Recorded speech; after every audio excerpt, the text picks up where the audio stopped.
everyone, welcome to my 7-month update. That's super late. I'm a few weeks behind in uploading this, so do know that when I upload my eight-month video, it's going to be probably within the next 2 weeks or so. And you may be wondering like, oh my goodness, how she's already at 8 months and she just uploaded the 7-month video. It's because I was late with this one.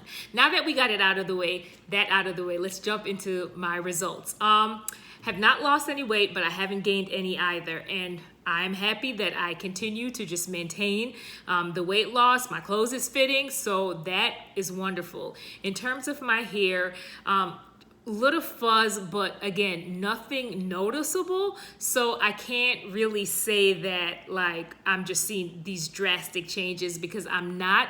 However, and here's the thing, like, you know, I think if you stare at your head too long, sometimes you're like, I think I see here. Is that, but I do. And I know I'm not crazy. Like I can rub my hand in certain areas that was like really almost skin bald. And I feel like little fuzzes, nothing that you can really see, but I can feel it. So I continue to remain hopeful. And I think that it's necessary that I say that if for some reason, carnivore is not what's going to, help in terms of my hair restoration, I am not going to be disappointed because I've seen so many other positive results. I'm still hopeful, and this is not just for my hair, right? It's just overall, and I'm feeling wonderful. So I continue to pray, I continue to believe, but I think I'm coming to grips with the fact that if my hair is never restored, if it never grows back, that it's not the end of the world and that I am, getting healing overall. So, but at the same time, I still want my hair back. So, it's this tension, this strange tension that you live in. So, with all that said, I feel great, like I said, overall. And in terms of like bloating, I noticed that if I stick with just salt and just a little bit of additional seasoning, like if I use like rosemary or sometimes even garlic powder, those things don't seem to bother me and there's no bloating after I eat. However, when I get a little bit crazy and I want to put a little bit of this and a little bit of that and a little bit of this and a whole lot of this on there, after I eat, I can tell that, my tummy's like, overload, Anika. So, it's kind of one of those things that I kind of know going into it, but for the most part, I don't really experience severe bloating, so I'm happy about that. So let's talk about me being carnivore for this long. If you go back and you read the description for my channel, it says that I'm going to talk about like intermittent fasting and throwing some other random things in there. And I still throw in some other random things and I still practice intermittent fasting, but it's not like where the channel is going now is not where I intended it for it to go when I first started, because I wasn't carnivore, right? And I didn't anticipate being carnivore for this long, quite honestly. I started off going, okay, I'll try this for like a good month or so, 2 at the most, we'll see. But I kept on going. So I may need to go back and change the description for this YouTube channel. But I think that it's just, again, interesting how you start off on a certain path and not really knowing where it's going to lead you. But I have to say that I'm pretty pleased with my results and I'm going to continue. And I still practice intermittent fasting, but I don't do OMAD. There are a few days where I may throw that in, but for the most part, I do intermittent fasting, but it's 2 meals a day as opposed to 1 meal a day, and I feel great. The next thing that I want to talk about, which has been really pronounced for me the longer I do this, is just this idea of letting my results speak louder than my words. So in my last video, in my 6-month update, I talked about carnivore not being my religion, and I'm not going to go around, beating people up or condemning them if they're not eating carnivore.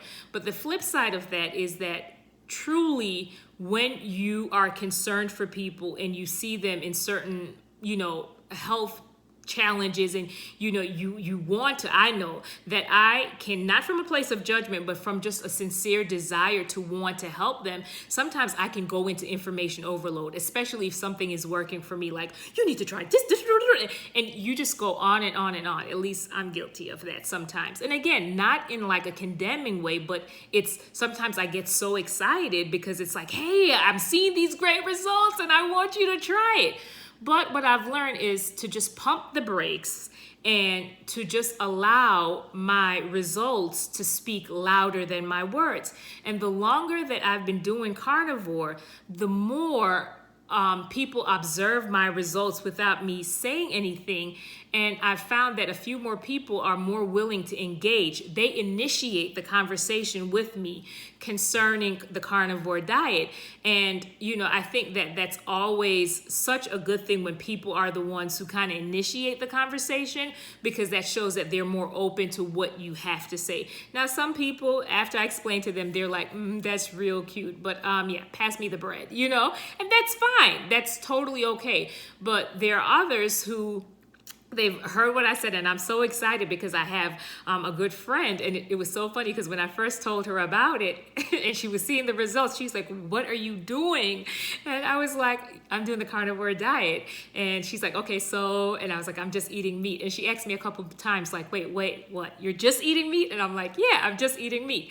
So I'm so happy to say that after 7 months of doing the carnivore diet, she's now decided to give it a try. And I don't know how long she's going to try it or stick with it, but I think it's been probably at least a half a month or a good month or so, and she's loving the results so far. And that was such an important lesson for me, again, to let my results speak louder than my words and allow people to invite me to talk to them and not just overwhelm them, even with my good intentions, to overwhelm them with all of this information. So just my little 2 cents on the matter. All right, so I think that I have pretty much shared all that I wanted to share, and it's kind of obvious.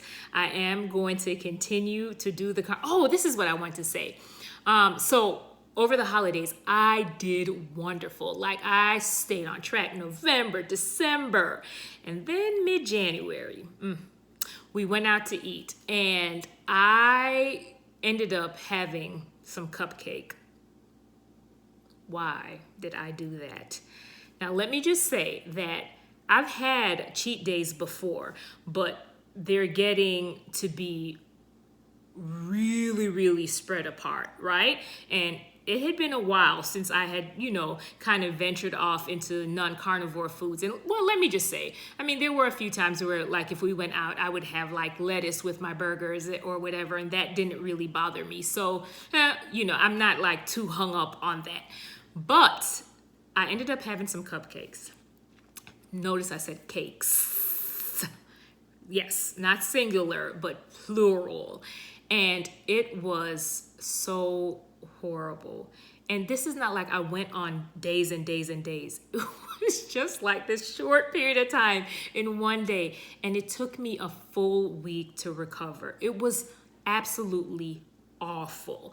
Now, I know that it was because of the sugar and all of the other artificial things that were in there, but it was, again, I've had days where I've, kind of slipped before in the past, and, maybe a day or two, but I would recover. This took me an entire week to recover. I felt like I went back to month 1 of the carnivore diet. It was like my body was having like all these crazy symptoms. I was super lethargic, super bloated, like certain points lightheaded. And as a matter of fact, like, probably TMI, but right after I had the cupcakes, probably within 5 minutes, I ended up throwing up and had some like issues with diarrhea. And it was just kind of like almost scary for me. I'm going to be very honest with you, because I'm just like, whoa, what is going on here? Because it's not like I've never had sugar in my life, but it just very eye-opening for me. So I guess it's good, because it's letting me know, okay, you're on the right path, continue. And needless to say, and it's not even that I was super tempted. It was just kind of one of those things where it's like, okay, we're out. Yeah, whatever. Just, enjoy kind of thing. Yeah, learn my lesson. And you know, I know people will be like, oh, you should know by now, but I'm just trying to be transparent and just say that this is a journey for me. So I don't want to act like, you know, yeah, nail it every single time, you know, because I don't. I was going strong and I was feeling really, really good. And then I had that moment. And perhaps in the future I'll have other moments, but this definitely was just not pleasant at all. So I also have to say that I did have some sunflower seeds last weekend, and my body didn't necessarily have a negative response to it, so I was kind of happy. I already know with cashews and almonds, I tried that before. It didn't work out well for me, but the seeds didn't really bother me. It's not something that I plan to incorporate often, but it was just kind of nice to see that, yeah, it was mainly just the cupcake that was the issue and not,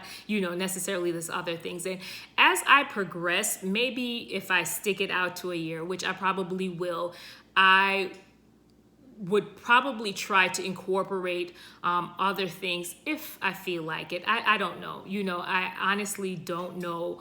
I'm just taking it one day at a time. So in any case, that is it for real this time for my 7-month update. And I just want to thank you to all the new subscribers. And if you feel like there's anyone else that would benefit from my channel, please feel free to share my information.